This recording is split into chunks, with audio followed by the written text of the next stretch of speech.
I'm a feminist, but this morning I actually said to somebody else, I don't want to work with friends on this project because how can I be a convincing imposter when they already know that I am one?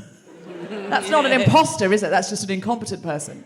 To be a good imposter, you've got to be fooling somebody. Yeah. So how can my syndrome be at its absolute best if they already know? That's all I'm saying. I'm a feminist, but I was going to wear... I've got a new jumpsuit, but it's all sort of like skin tight, and I was going to wear that tonight. But then actually, as the night loomed, I was like, I actually feel a bit sort of periody and bursty. Nah, whack a smock on. It's a great smock. And I've done that. I'm a feminist, but I had my hair and makeup done today professionally because we're being live streamed, and a bit of this might be used on the telly at some point. So I've made an effort. And honestly, when I came in, I was a bit disappointed people recognised me and didn't say, "Oh, there's the young Elizabeth Taylor." I think between Burton marriages. I think that's what I'd like them to think. Is that what you're going Between for? two Burtons. I'd like to be the mid-Burton Elizabeth Taylor. Okay. And it would be great if someone just went, is that young Elizabeth Taylor who's just come into King's Place? I think it is. It must be. I don't think anybody would be risky enough to liken you to someone long, long, long dead. I'm all right with it. Okay. Do you know, it was a very sad day in our house when Diana Rigg passed away because the young Diana Rigg was Tom's massive pin-up. And I always used to say, the only time I have to be really frightened that he would leave me is if the young Diana Rigg came out of a time machine. It could happen. It's 2020. Continue. I've got some choice here. I'm a feminist, but as much as I love this podcast, tonight at the London Podcast Festival is better than any Guilty Feminist podcast has ever been before because they've levelled up compared to normal Debs. Backstage, there's wine, beer, shortcakes, Twixes, twirls, curly whirlies, popcorn, crisps, nuts, lentil chips, salt and vinegar and plain.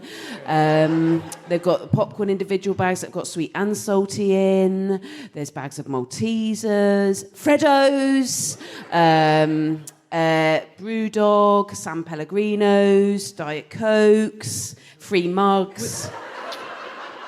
I don't feel like it's very feminist of me to prefer this to all the previous episodes because of the snacks and free stuff, but I do. No, I understand.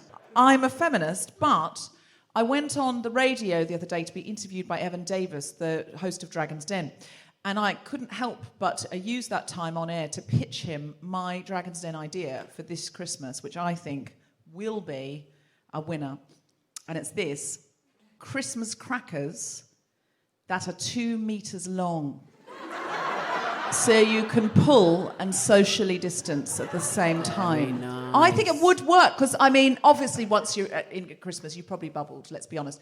But I think it would be a comedy thing. And also you could do them with your neighbours over the fence, actually, really, as a sort of fun way to get together.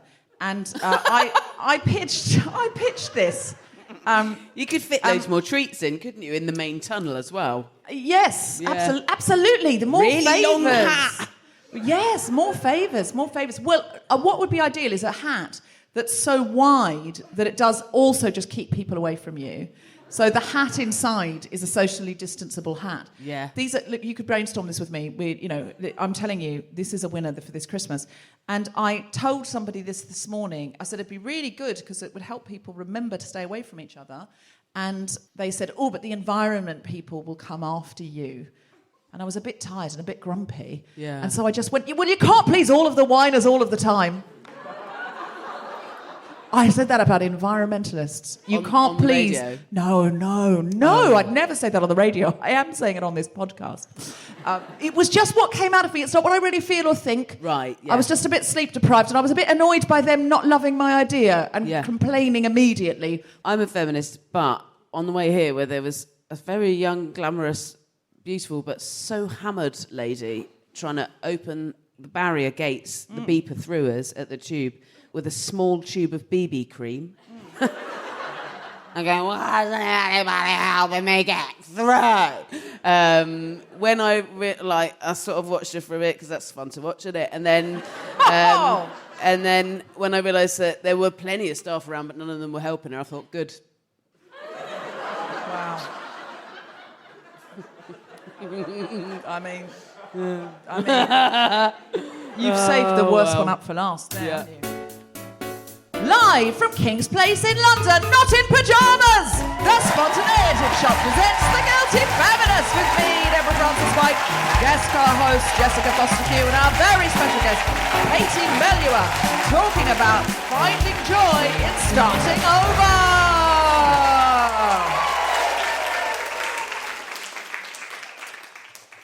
Hello, London Podcast Festival. Are you ready for The Guilty Feminist? Are you ready for the first Guilty Feminist at King's Place during lockdown? Then please welcome to the stage your host, Deborah Francis-White.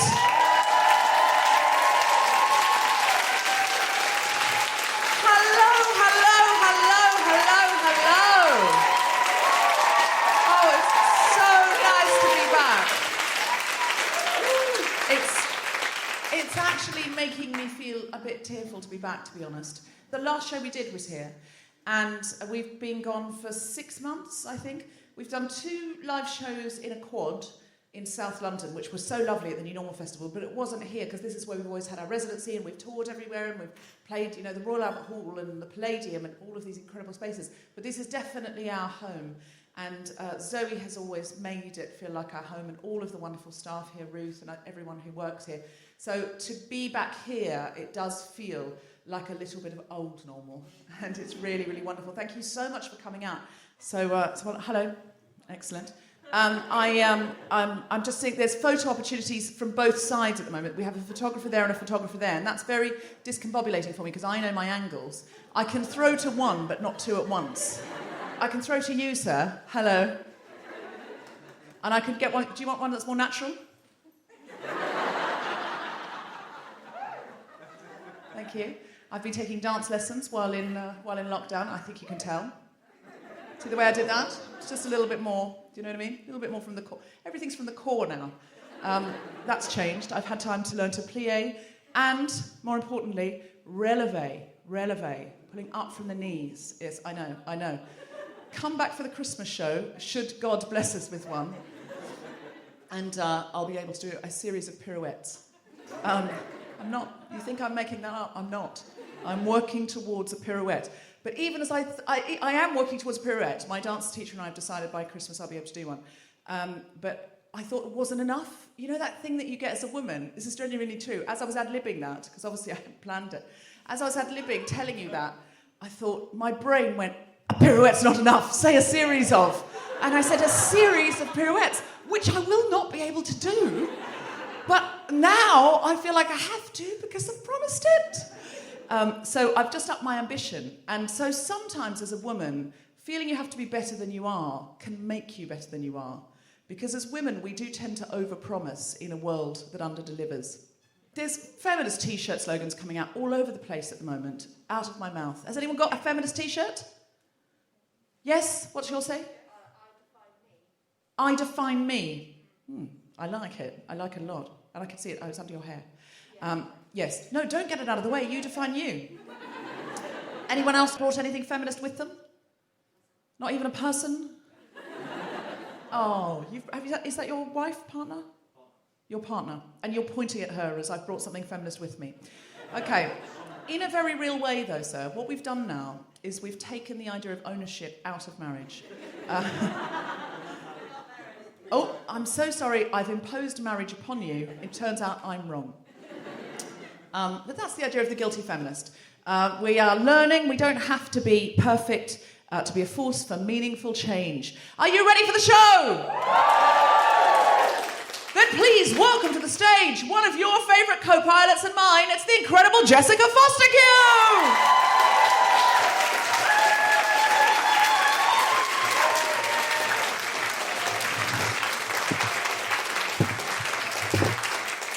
Hiya. Ballet, Debs? Yeah. Yes, please. I mean, it's less... First I've heard of this.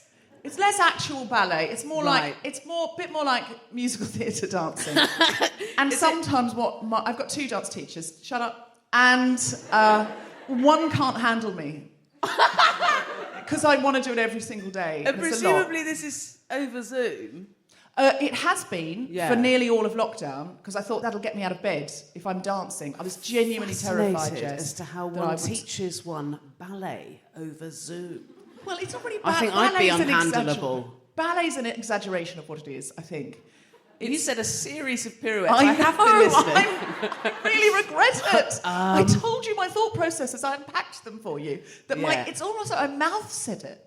My brain was like, you'll be able to do a pirouette, and my mouth went, they won't be impressed by that. Say a series of. Yeah. That's not just me that does that, is it? No, I think it's a very human trait, especially in comedy, because it's like, quickly exaggerate it, quick exaggerate it. Basically what I'm saying is comedians are big fat liars. Yeah, no, I know what you mean. I'm just absolutely fascinated by it, and I could derail the whole podcast, but I just want to understand how you learn ballet over Zoom. I don't even really know what a pirouette is. It's when you stand on one leg and turn around. Okay, so but how do you mean then? So Don't try and make me no. No. So you just sort of Yeah. you're just on one leg, and then you just do you turn go around. left to right, or do you I'm not clockwise? prepared. I'm not prepared. Anti-clockwise. I Is it? Do you have one knee up at an angle, like in a yoga pose of a tree? Yes. Okay, very nice. And is it the one where you keep your head forward but your body moves so you don't get too spinny-winny? No. Yes? You're spotting. So Hang on, excuse me? So I'm So looking. you can only do it in the very early days of your period.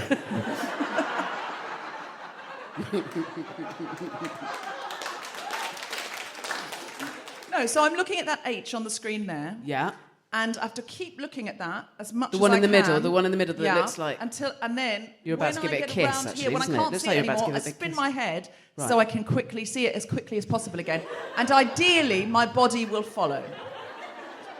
Exactly that, Jess. Okay, and then so turn around now. What? And- So stand up? Yeah, so Okay. stand up. This is much better that you do it. Okay.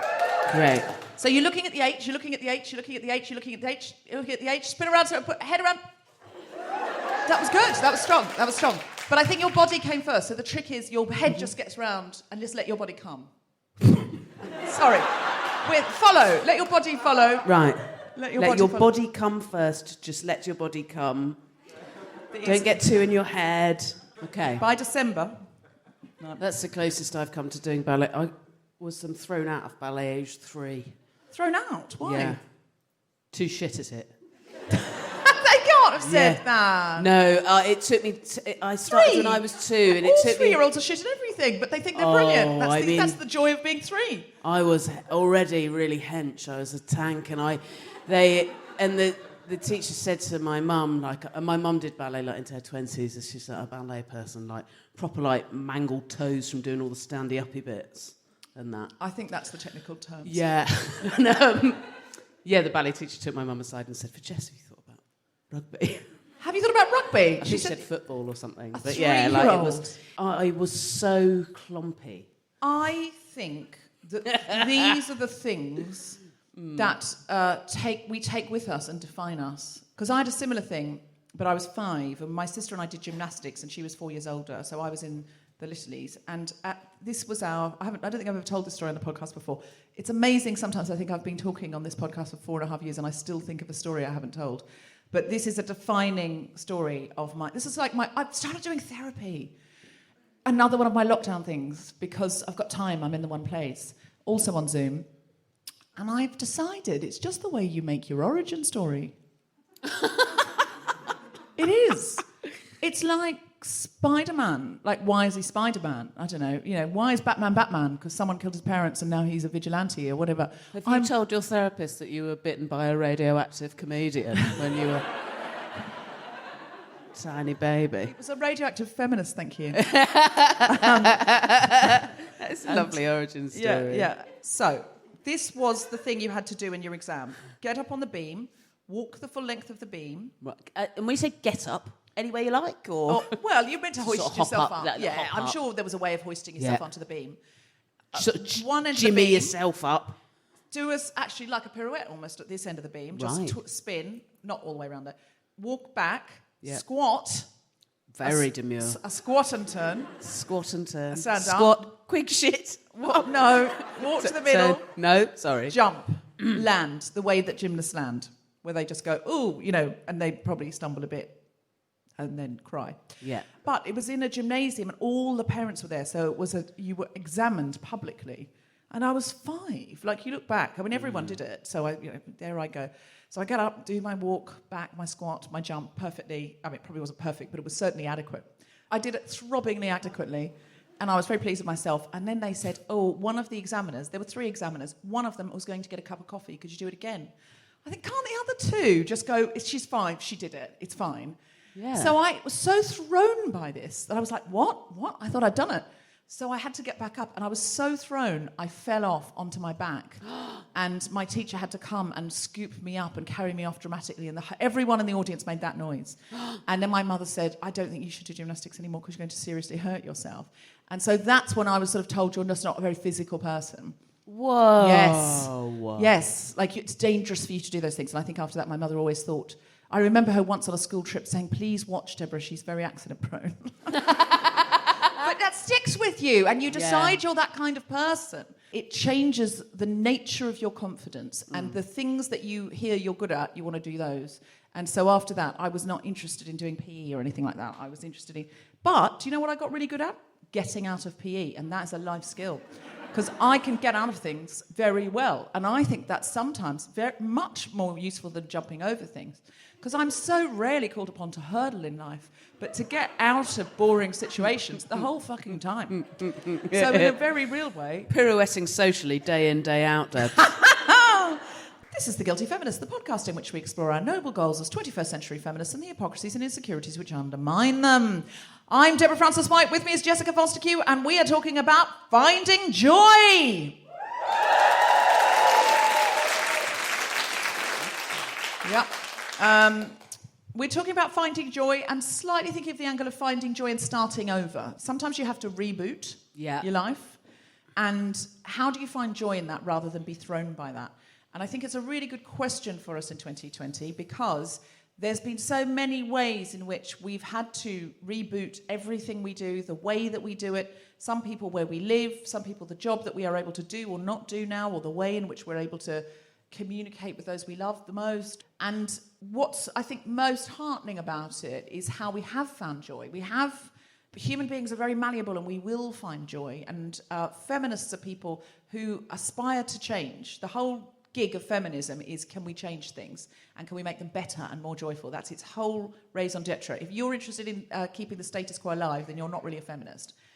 You've got to be looking for change and thinking, how can I make even a little change, or how can we together make a big change? I feel like it's weird that this podcast, we've been doing this together for years now, and I feel like you have just taught me that, saying that now. Quite a lot of the time I'm content. Should that be my main I'm a feminist but? I think no, I don't think that's the case. Seeking improvement. Well, feminism is a fight for change, and the patriarchy is a fight for the status quo. Okay. Now, I'm going to write it down. The reason, it's in my book. You can buy that. I have read that. I would never ask you to buy my book, Jess. I would give it to you wholeheartedly. Too late, mate. Read it out to you. Bought it, read it, done a Q&A with you that you've forgotten about it. Oh, yeah, clearly. She did a great Q&A with me about it. That was do you know what's my favourite Q&A? So memorable. Favourite Q&A of all the Q&As I did. Yeah. I think I've got a terrible memory. No, I think that's what it is. Because, the reason feminists seem angrier than the patriarchal forces is fighting for change always looks angrier than fighting for the status quo. Yeah. Because if you say, I want to stay here, and I say, I want to go, you can just sit there and go, I'm good. And so I have to go, no, come on. Please, we've got to go. It's really important. Yeah. Something bad's going to happen. Lightning's going to come in through that window. And if you just want to stay there, you can look like the reasonable one by going, I think everyone else is happy here. So it always looks angrier. So any time somebody says, oh, those activists are angry, or, they point to a Black Lives Matter protest and say they look angry, yeah, they are angry because they're asking for a change that absolutely needs to happen, and anybody can maintain the status quo by doing nothing. Well, and injustice is infuriating. Yes. Yeah. So it's not just that it looks like anger. Sometimes it is white hot fucking rage, Debs. Yes, no, absolutely it is. But I think the thing that I think is anger is one of the most common responses to exclusion after self-exclusion. Yeah. So I've gone, don't want to go to the Garrick Club because they don't want me. What is the Garrick Club? It's a show business club, but it's like really hundreds of years old. But the second most, I think once as a challenge on The Guilty Feminist, I rang them up and tried to ask why women weren't allowed. How did it go? Not well. The second most common response to exclusion is anger. Right. And I always think if you don't think white, straight, cis men get angry when they're excluded, do try putting on a female-only screening of Wonder Woman in your local cinema. You will see rage like you have never seen rage before, because a group that is rarely, if ever, excluded gets very, very angry. So that's what about International Men's Day is about. It's like, I don't recognise this. Whereas if you're used to being excluded a lot, you don't generally have such an enormous response to it. It's more of an expected thing. So we're having to start over this year. We're having to make fresh starts in every direction. So it's a real opportunity for the kind of change that we want. Have you found any joy in starting over? Yes. Because you've made some fairly big changes, if you don't mind me saying. Oh, in my life generally, over the last year or two. You're a different person from when I met you. Am I? Yeah. Because I can do a handstand now. So many different reasons. Is it okay? Slip that in there. I've seen you. I've promised to do a series of pirouettes at some future date, but you can do a handstand now. Can you show us? No, I can't do a handstand now. No. What? Because of heels? But also because I'm scared. I don't know how sturdy that is. I need something to flop onto. I've got a very graceless dismount. I did my first handstand, age 37, about 3 weeks ago. And now I can hold one if I do it just about right for about a minute. Wow, a minute? I'm trying to learn how to do a handstand push-up, and I'm going to get it down by the time I'm 38. I'm going to give myself another 10 months. I do think a very graceless dismount is a great name for your next show. A very graceless dismount. Yeah, that's what you said. You said I have a very graceless dismount. I do. Well, it's a really, especially for a podcast. Actually, it could be quite fun. It's real loud, especially on a wooden floor. It's like, bonk. But the genuine reason is I spent over an hour practicing them today already, so I'm going to be absolute dog shit at it. I'd rather do it, even with the confidence of alcohol. If we do a Christmas show where I'm doing a series of pirouettes, you can come and do your handstand. I mean, that's an absolute bloody date. Yeah. We'll wear gym clothes then. We've come out of fancy clothes. I mean, Debs, I'm always in gym clothes, but yeah. No, well, we have come out in slightly fancy clothes because we're not used to having an audience anymore. Yes. So, but you've mentioned on Twitter about the E word. What? Oh, yeah. Jessica Foster is engaged. Yeah. Such a weird thing to get a round of applause for that on a feminist podcast, but it is to another woman, so it's fine. It would be fine, whoever it was. Okay. But... Unless it was a bloke who was a dick. Yeah. I don't think I'd be pointing it out if I thought, this is a mistake. I think I wouldn't, Every now and again, Debs, you do a sad episode. We've all been there. This isn't an intervention. Because I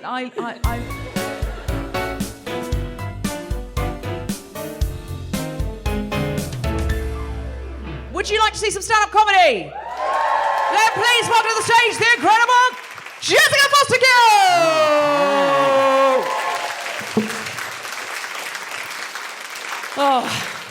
I would normally do stand-up in heels, but I just wanted to sort of jazz up the smock. Okay, finding joy. The best place to find joy is on holiday, I've found. And I went on holiday recently. Don't worry, it was like a fine one. It was glamping. And basically, the bad thing that happened is I did a lie. We got there, and it was staying in a little hut in a field, surrounded by a horse's paddock. And the lady that ran it arrived as soon as we did. We said, "This is so lovely, what beautiful horses." And she said, "Are you horse people?" And I was like, "Oh, wow." I mean, the truth is actually, I've always been a little bit scared of horses, but on the other hand, I do think they're sexy. Maybe the two things go together, I don't know. But I was like, I sort of fluffed it. It was like, we don't really know, I don't really know what counts really as I do. I think they're lovely. Like, well, I mean, do own horses? Do you have horses? Do you look after horses? Oh, well, no, then I have to admit I'm not if that's a definition, then, no, I think yours are great. But I have to say I'm not a horse person, and she was furious.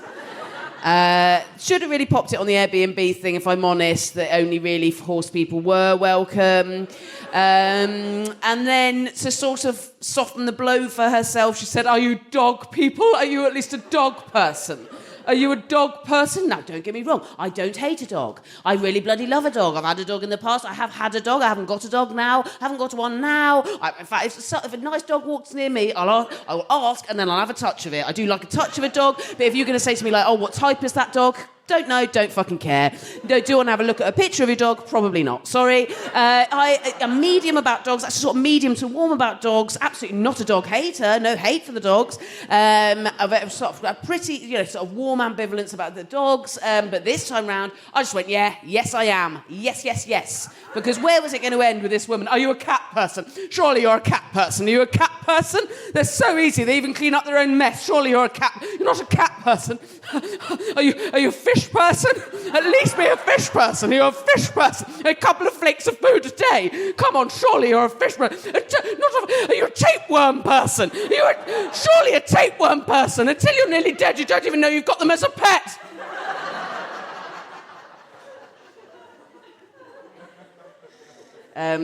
Finding joy, new beginnings. Finding joy and new beginnings. Boris wants us to find joy in a new beginning of all. Collectively as a society, he'd like us all to lose some weight, and that's funny because I'd like him to kiss my dick. I don't think he's going about anything the right way on his health fitness kick, and it's tickled me. First things first, it's calories on the menus, isn't it? Calories on the menus. Anybody who did vote for Boris, some of you must have. Somebody did it, didn't they? Anyone who did that could only justifiably say, well, he's a clown, isn't he? He's just so funny. He's just such a charismatic. He's a fun guy, isn't he? Just a bit of fun. He's taking calories and putting them on menus. At best, that is a fun vortex. At worst, it is a fucking toxic for anybody with any disordered eating. It's a death of the fucking catering industry, and it's not going to work. It doesn't work. Calorie counting diets don't work. Less than 3% of diets work, which means they don't work. They make it worse. If less than 3% of cars didn't work, you wouldn't fucking get in one, would you? Let alone get in a new one every single Monday and go... What's wrong with me?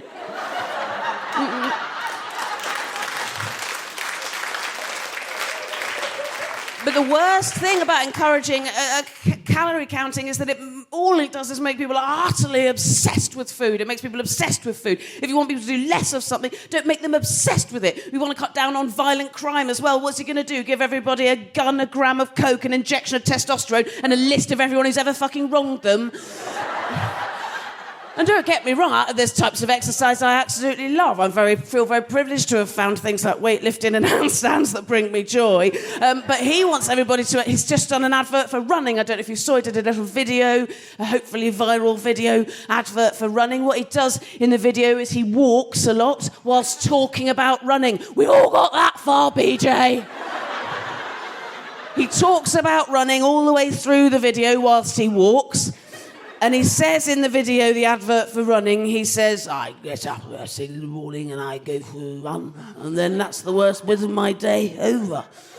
This is a man whose job is running a country on the brink of the worst economic collapse in the history of all history, that's persistently riddled with a fatal pandemic. It's his job to run that country, and the worst bit of his day is the jog at the beginning of it. What an excellent advert for running!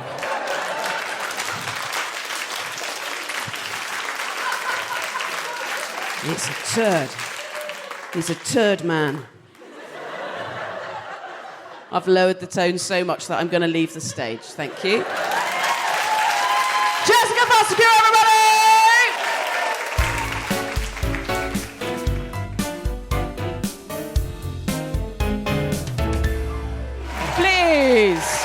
welcome to the stage, Deborah Frances-White. I want to talk about finding joy and starting over by looking back in history, as I sometimes do on this podcast, to find examples of women who found joy in starting over in the past, in situations that were so much more patriarchal than our own. So Lady Mary Wortley Montagu was a kind of badass, sassy, rich lady who just went places and did not give a fuck.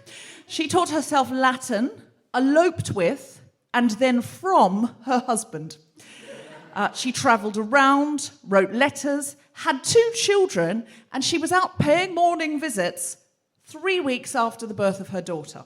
She had affairs, she ran away to Italy to join a hot lover. If you don't think that is finding joy and starting over, you are wrong. And she was more or less cut out of her husband's will, which I sort of understand in retrospect. But she kept writing letters to him because don't we all have that one ex we just can't quit? Now, when she was younger, Lady Mary had 2 possible suitors to choose from, Edward Wortley Montagu and Clotworthy Skeffington. And I think we can all agree she was justified in choosing Montagu on the name alone. You don't say, this is my husband, Clotworthy Skeffington. You'd feel like you were in an episode of Blackadder. But apparently she liked him too, and they argued in letters a lot, which is a way sexier mode of courtship than arguing on Tinder, I've heard. She proposed the elopement with Lord Montagu after negotiations for her hand broke down between him and her father about her dowry. And he wrote a bitchy essay about it, and they broke up and then got back together again and eloped. And then she ended up writing an essay that suggested abolishing the whole system of dowries, suggesting that selling ladies to men for their land assets rather than their personalities made for bad marriages. Still true if you sub in boob jobs for land assets, if you watch Love Island. It was a classic courtship, and the will they, won't they subtweeting essay writing definitely made for the best season of Riverdale. Revolutionary at the time, but in retrospect, who thought dads should have a say in who gets to bang their daughter? Dads should never have a bang veto. Dads have terrible taste in men. Famously. Anyway, there's a dad laughing there. Did you hear that? Just a dad going, ha ha ha, yes I do. And I try and impose it on her and it doesn't work.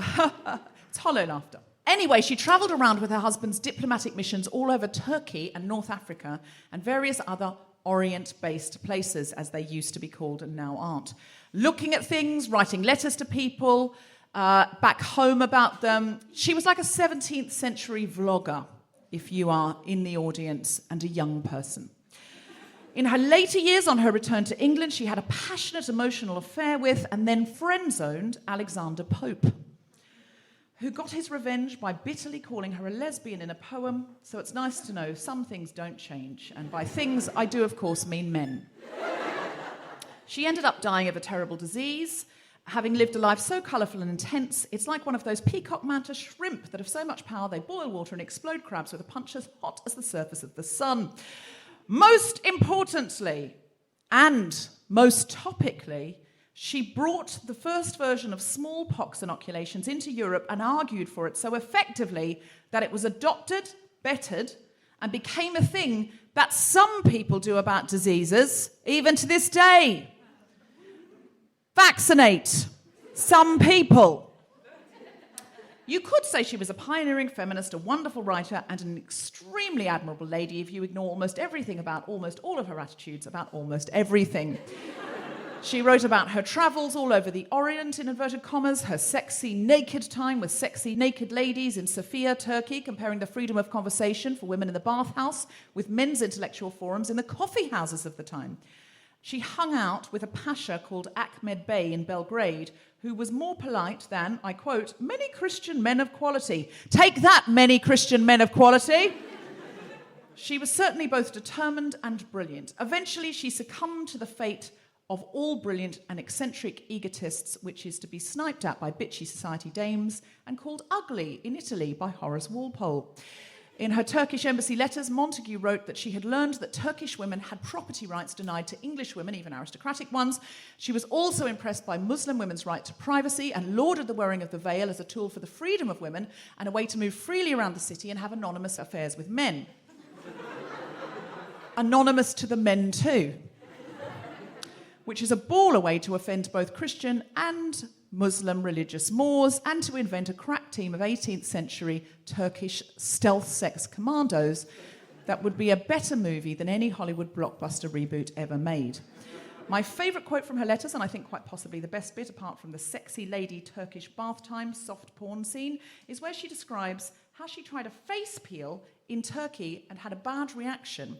She said, "Let my complexion take its natural course and decay in its own good time," which is an attitude so far ahead of its time, it's ahead of our time. That's the end of me!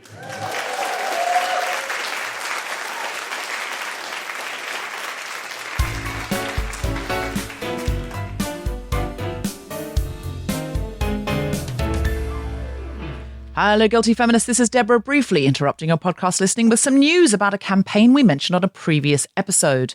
Reem Mahmood is a young Syrian woman who needed help to go to university in Canada, and she's managed to get enrolled and she has a scholarship, but her GoFundMe was shut down due to the sanctions in Syria. She has some money from it, but she's had to start a new GoFundMe. Her situation now is she got a scholarship that paid her first term tuition fees of 10,000 Canadian dollars. This is a very competitive scheme and only one person gets it, and this time it was Reem. She raised $7,000 last time to put towards her second term tuition fees, but she needs another 10 grand to get a visa so she can prove to the government that she can afford to support herself. She's currently doing classes there on Zoom, but obviously she really wants to get out of a war zone and onto the actual campus. She's worked really hard for this. This is a really feminist cause. For more information about Reem, the scholarship she got and her new fundraising campaign, see the links in our show notes and on our website. She's actually doing gender studies at the Canadian University. So if you or your organisation would like to sponsor her for a large amount of money to just help her get there and become her sponsor while she's on her 3 years in Canada, then that would be absolutely magnificent. If not, if you've got a $5 or a $10 or a quid or anything, then please help out. It's a very, very feminist cause. Now, back in August, we had yoga teachers Janelle Lewis, Mia Togo, and Dr. Stacey Cece Graham on the podcast talking to us about wellness. Since then, we've had all three of them, plus Mansi Puri from India, leading yoga classes for us via Zoom. We have two more coming up, which you can book on right now. Vinyasa Yoga with Janelle Lewis is on Thursday, the 29th of October at 6:30 p.m. UK time. And Vinyasa Yoga with Mia Togo is on Thursday, the 12th of November at 6 p.m. UK time. Classes are 10 quid or 5 quid concessions, and all the details are on guiltyfeminist.com. All the money goes to the teachers and a little bit for our administrator, but we don't take any profit from this. We just want it to be in the world. Now, our website, guiltyfeminist.com, is also the place to go for all of our lovely merch, which does go to us, and our Pot for Good Things, and information about my book, The Guilty Feminist, which is available in Waterstones, Blackwell's, or wherever books are sold. The new edition features interviews with Hannah Gadsby and Phoebe Waller-Bridge. Thanks to everyone who came to see us record the live show at King's Place. It was so nice to be back on stage, even in a very socially distanced, masked up with the audience way. And thank you everyone who tuned in via the live stream as well. We hope to have more information about live dates soon, as and when we are allowed and they are safe. And now, back to the podcast.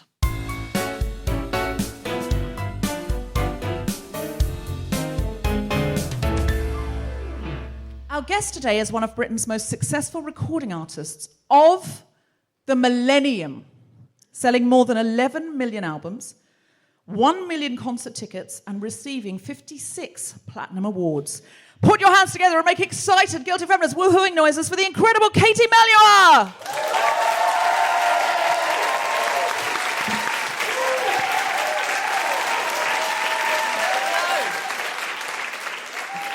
Elbow bump. All right. Oh, it is weird, isn't it, not being able to get up and do a kiss? or a hug. know. But it's so good to be here. I'm so excited. And We're so excited to have you. Deborah, Yeah. it's just awesome to see you. Like, honestly, it's I'm really, really honoured. I remember we met a year ago, or more than a year ago, and you were Yes. talking about Steve, the refugee that lived at your house, which is so Well, inspiring. he's very much our family now. Yeah, we did a show together called One Track Mind, where you had to say why a song was important to you.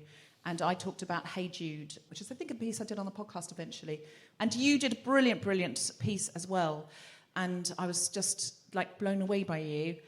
And I've been hoping to get you on the podcast ever since. And now you're releasing a new album.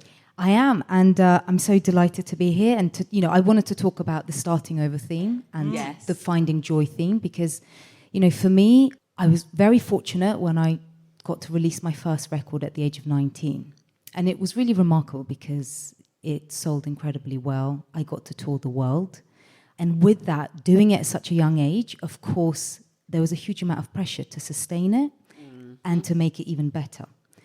And there was, weird things that would sort of take over daily life, which was the visual aspect of it. So like what to wear. A stylist would show up at my house with 3 suitcases of beautiful clothes. And that's meant to be a really joyous experience, right? I would think so. It's meant to be. Can they come to me? I struggle. But, it was actually really tough because I'm a huge lover How of... many smocks have you got? It became more about that than it did about the music. Right, yeah. And and suddenly that was really important in terms of how things were doing, how it was selling. By the time it came to releasing my 4th record, I actually had a serious mental and public documented breakdown. My reputation and my the relationship with my management was under huge stress. And, I just felt like my work was in a free fall. So that was in 2010.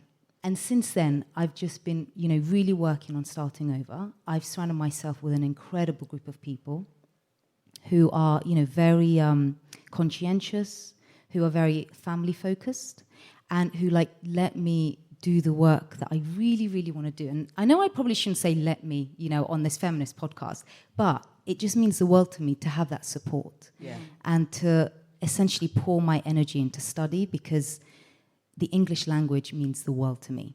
I find it really fascinating. On this record, this is the first time where I have completely written the words myself. And in order to do that, I went to study actually at the Faber Academy. I did a short course in fiction and I discovered the brilliant Flannery O'Connor. Do you know the American writer? She's just amazing. And one of the things I learned from her was she said, as a writer, you have to have the sharpest eye. And so I really wanted to use all the things, that she gives us in a lot of her essays about writing. And to me, that's documenting love, in lots of different ways, whether it's documenting love between man and woman, or it's documenting the tug of war between, your love of your work and the love you're trying to give to your family and the sort of battle between that. And I don't know, through that, I have been able to find this joy, been able to pour it into this album. And now it's out on the 16th of October. Remember the date exactly. And it's amazing, everyone I've spoken to, what delights me is the journalists, where they're coming from. So it's from Russia, from America, from South Africa. And also it's the nature of the conversations that I'm having with them, which isn't just about, my personal life or the success I've had, but it's about the actual nature of the work and the quality of the work, which is about the musicianship and the words, and that just means the world to me. Amazing. Well, I've absolutely loved listening to the album. I've had a sneak peek. Yeah, it's lush. It's not a peek, is it? Because it's an album. No, it's a sneak. Oh, eek. Thank you. A sneak eek. Oh, gosh. I've had a sneak eek, and I loved it. And I wondered, because our podcast has supported refugees in many ways over its period, how much of learning to start over and find joy is from your childhood.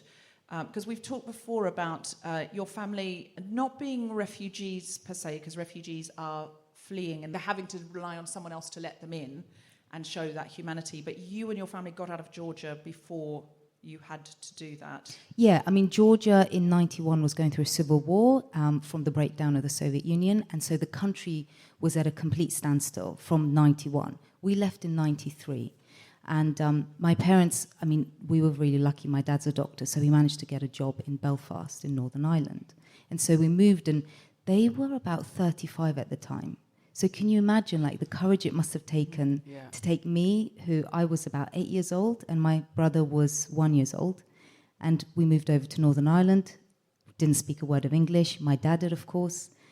And yeah, I really learnt from them this incredible courage and honour in starting over. Your dad got a job in Northern Ireland and got a transfer there, but you didn't speak any English at that point at all? Not at that point. I mean, I knew sort of rough English, the way I know French at the moment, which is just bonjour and Yes. ça va. Menu.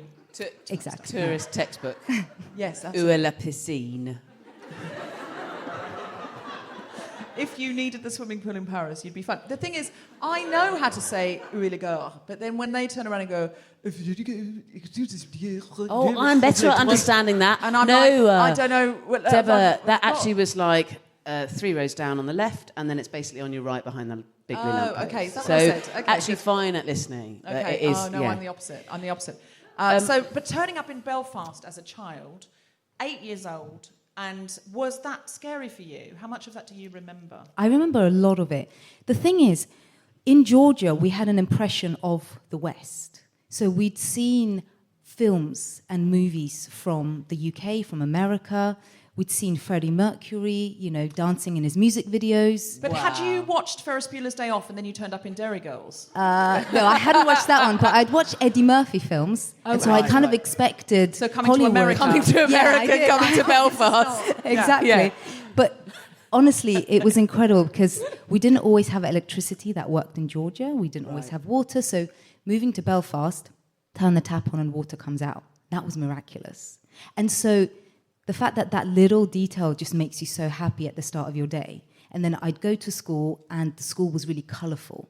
Whereas the school in Georgia at the time was like, you know, the schools you see, say, sort of in the old communist countries, very grey, really grim-looking. We just had to stand there and learn and recite these great old poems off by heart, which is actually a beautiful thing now when I look back at it. But it was remarkable to be in Belfast and to have the chance to get educated and to, you know, grow in this country and get educated here. Were your parents concerned about leaving somewhere where there was a civil war and going into the Troubles? Because going into 90s Belfast... Yeah, it's pretty spicy. Yeah, for a lot of people, that's... That's okay to say, isn't it? Well, you've said it now, it's too late. We're live streamed. We're live streamed. It's, but yeah, it is... Tangy? It's you know, Edgy. I know. You know what? But it was, frankly, it was the best we could get. You know, it was the best we could get. Yeah. But also, Dad did tell me that he went to a friend of his, who I think was someone that he went to as a mentor, and he asked him, "Look, I've got this position in Belfast, and what do you think? Should I take it? Because there's troubles there too." And they actually had a look at, I believe, the risk of life there, you know, and what the quality of life was like there. So compared to how Georgia was to Belfast during that period, it was still like I'm winning sure. the lottery. No-brainer, you know. yeah. No, absolutely, I'm sure. How much of this album, if we're cutting forward in time now, so, you know, you had this start where you went, look, I can't speak the language, but I have got water. And I think that probably shapes your life. That, Totally. You know, that in a way it's even better than my origin story of leaving gymnastics when I was 5. And being bitten by a radioactive feminist. I mean, in a way, it certainly equals that. Yeah. But if you then, your attitude is, what's good here? What's good here? You know, well, school's more colourful, school's more lively. I'll learn the language. I think it must shape you into someone who can reboot. How much of this album is going to be seen as one of the great breakup albums, or, you know, like Adele? Like, it feels like there's a lot of breaking up in this album, but then, you know, finding joy, as in the song Joy, which was my favourite song on the album. Oh, how, you know what? Actually, my manager came up to me as you were talking today, and he was like, "Can we play Joy today? Because we're not going to play Joy." And the reason is that the guitars are tuned in a different way, and it would take ages to detune the guitars to make them into Joy. But the album is out, and people can hear it on the record. Yeah. Also, it's really interesting what you were saying about to sort of apologise for the having to move away from a time where you weren't let to do what you wanted to be doing, writing it entirely yourself, your music, and having that much more control and autonomy, and the joy from that, and perhaps the confidence to do that. But also, there's no apology necessary for the letting you. One, like, you know, you're providing us an insight into the world of being a singer at 19, you know. I think it's relatively common knowledge that it's, you know, you do get a lot of people putting their oar in. But equally, I think there's a more general point in the sense that seems to be some universality in the coming of age, in the realising that we do have more choice than you think you do. It takes an awfully long time to realise you can change your situation, be it having more autonomy over your work or whatever, fleeing a country where you're having a terrible time, anything from that tiny to that specific and career specific or whatever. And then sometimes you realise you can do it, but not immediately. It's a process that's going to take years, and it might never be finished. But there's something amazing about being able to look back on the last bunch of years and see, even if it wasn't... Yeah, it didn't happen in great big crashing waves, but the tide came in eventually. There might still be more to come or whatever, but it gives you this new...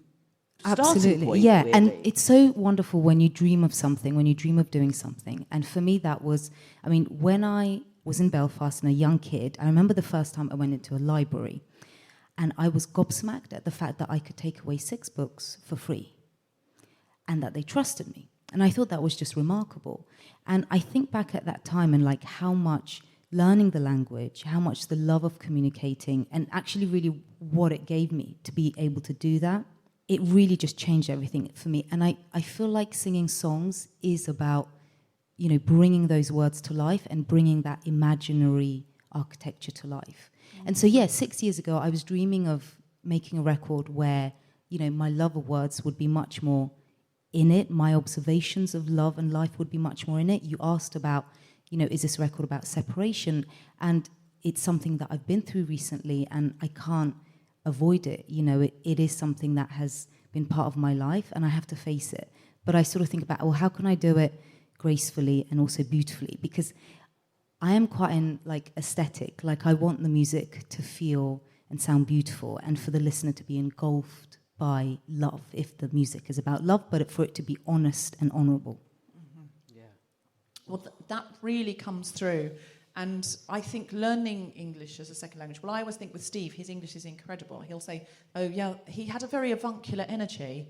And a mutual friend of ours who went to Cambridge said, sorry, what was that word, avuncular? And I was like, how is your English like that? And he said, I'm just always learning all the time. He corrects my English a lot because I say number instead of amount and things like that at the wrong time. But then I think, you know what, I learnt English as a baby. And what do babies know? He learnt it as a grown-up, so I understand why his is better. I don't blame myself.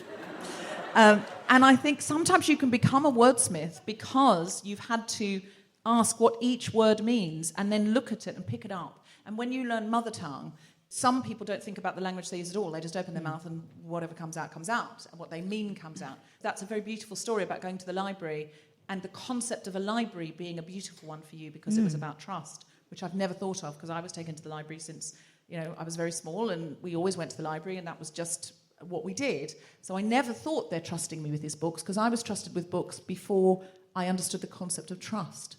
And I hope you bloody took them back. I did. I always took them back. And I think that your love of books and therefore your love of words is now made you the person that you are. You have to audition each word. And that's true, but it's not just the words, actually. It's also the love of this country. I know sort of talking about the love of England and the love of the United Kingdom isn't very cool here at all. Like, you just don't do it.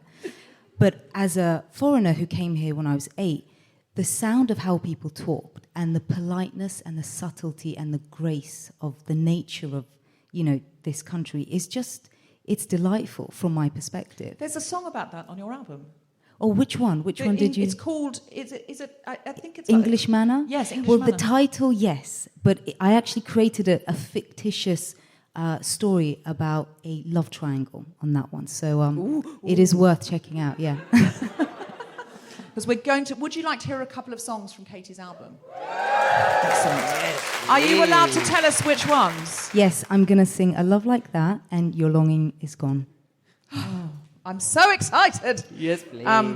Very excited. Is there anything you came to say that you didn't get to say? No, I managed to say absolutely everything. Wonderful. Yay. You did it very beautifully, and you're so articulate. You're a guest that takes care of yourself. We don't have to ask you anything. You just came and sat down and said many beautiful things. I don't think I've ever had a more competent guest.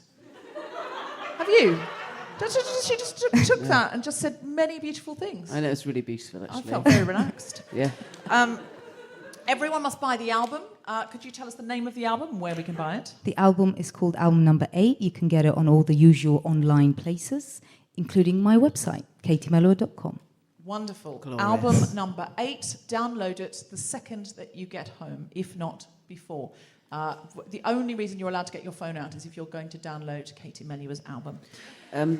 Before you do that, can I quickly plug something I've discovered Yes. today? I was in a lovely little independent cinema, and a lady came over and said, we've got a little art exhibition if you want to look, and I did. And it's art that's being created by refugees in Greece at the moment. Oh, my and God, she is selling it, Imoya. and there's some on auction now, only till the 4th of October for people in the room, if you go to 32 auctions online. But the charity that she's running it through are called Creation Without Borders.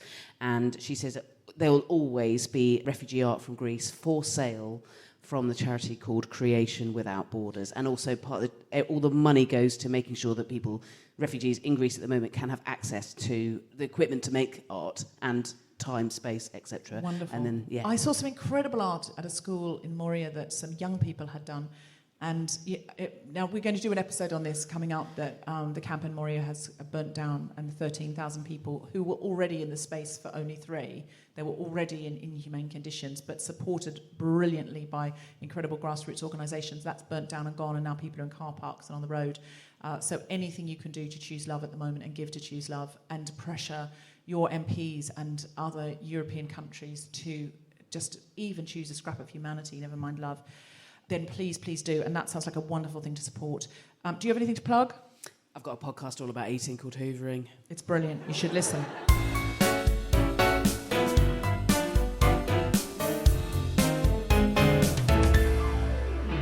That's me done. This has been absolutely brilliant, and I feel quite emotional being here.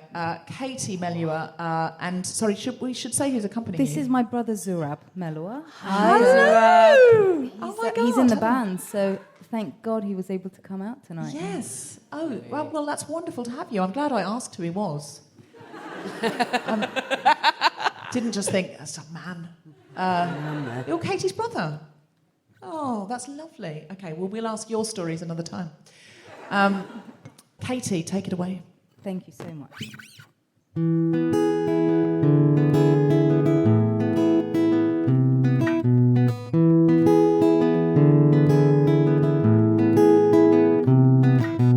I'm taken in by what you've told me, but keep it all inside your songs. This isn't real, you don't even know me. How am I what you're thinking of? You see it turning a little crazy, speaking love into the dust. I've seen it torn into every shape, I've seen it leaving fast. It's a burning fire, it'll be a red, a bitter dream that makes you beg. It falls like rain, it turns to dust. How'd you make a love like that? Last? How'd you make a love like that? Last?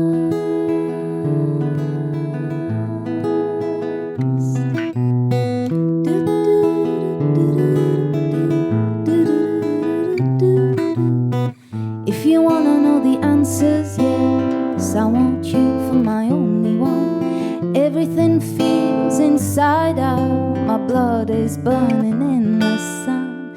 How'd you make the race so strong, the haze of love when you are near? But aren't you afraid of the state of us when it disappears? It's a burning fire, it'll be a wreck, a bitter dream that makes you beg. It falls like rain, it turns to dust. How'd you make a love like that? Last.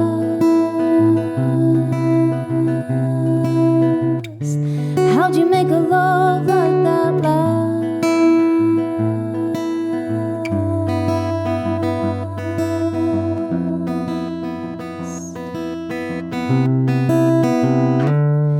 It's a burning fire, it'll be a wreck, a bitter dream that makes you beg. It falls like rain, it turns to dust. How'd you make a love like that? Last.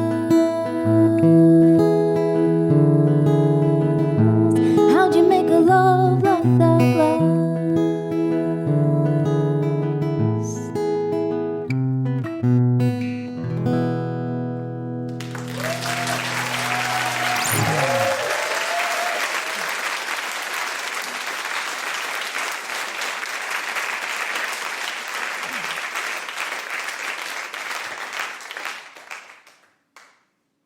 Okay, and this next one is called Your Longing Is Gone. It used to really feel like we were high flying. You could say our days were too good to be true.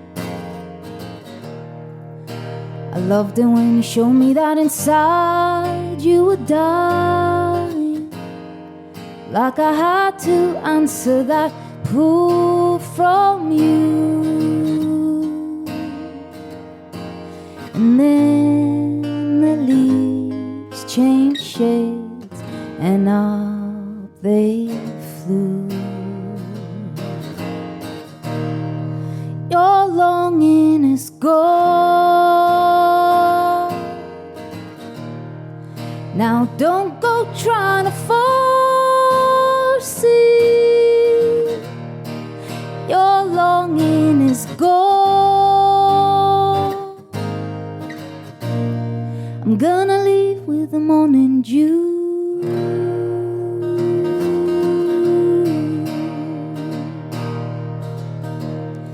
I got a list of places where I'll find my freedom. You could see me somewhere not thinking of you. Maybe it's because I gave you too much of what you were needing. But the real reasons are fading and shading in the blue. And then the sea grew dark and up it flew. Your longing is gone. It was sweet like a summer sky. Your longing is gone. I just got used to it being all mine.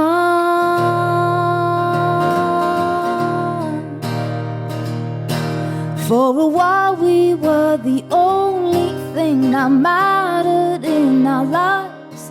How did you make me believe in such a sweet, in such a free, in such a cool thing?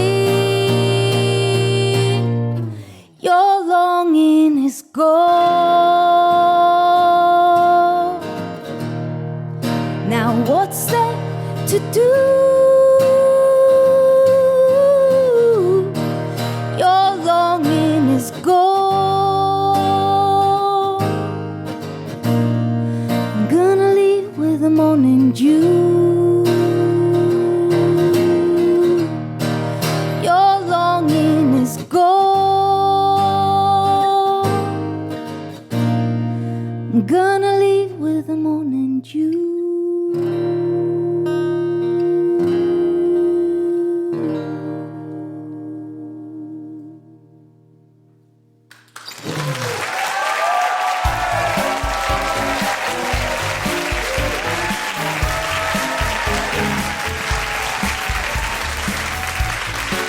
You have been listening to The Guilty Feminist with me, Deborah Francis White, guest co-host Jessica Foster, and our very special guest, Kate Emanuel.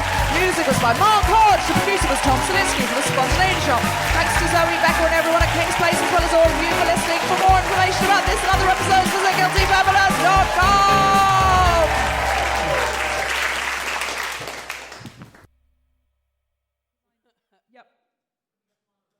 Yes. Okay. right. Tom saying, let's play I'm a Feminist, but... Okay. Ready? I'm a feminist, but I'd like to talk about my engagement for a bit longer, Tom. Okay.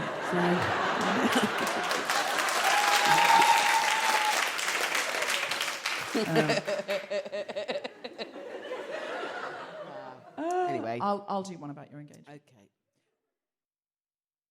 A huge thank you to all of our amazing patrons sponsoring us at the Smash the Patriarchy level or above: John Quilcoy, Sarah Brown and Sarah Boom.